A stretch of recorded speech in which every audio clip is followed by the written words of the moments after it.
माझ्या अंगावर काटा येतोय की जेव्हा ते म्हणाले की बाबा मी तुम्हाला बिस्किट आणले तर तुम्ही घ्या, ते म्हणाले मला बिस्किट नको, मला पैसे नको, माझं जे काम होतं ते मी केलेलं आहे.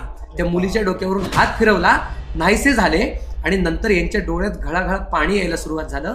ते म्हणाले त्यांचं स्वरूप आणि आतमध्ये मी मंदिरामध्ये गेल्यानंतर महाराजांचं स्वरूप आणि ते स्वरूप सारखंच होतं. मुळात तू स्वच्छ असो किंवा अस्वच्छ असो, स्वामी तुझ्यावर तेवढीच कृपा करणार आहेत. मगाशी पण सांगितलं, स्वामींनी कोणाच्याच प्रती भेदभाव केलेला नाही.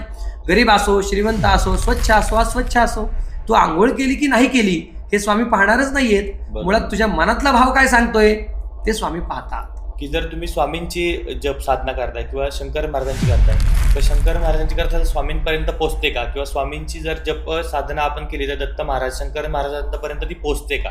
त्या मंदिरामध्ये साधारण 1-1.5 वर्ष झाले, उन्हाळ्याचा कालावधी होता आणि एका भक्ताला निदर्शनास आलं की स्वामींच्या इथून काहीतरी पाणी पडतंय, हनुवटीवरनं पाणी पडतंय. मग त्यांनी बघितलं तर अक्षरशः तो घाम स्वामींना येत होता.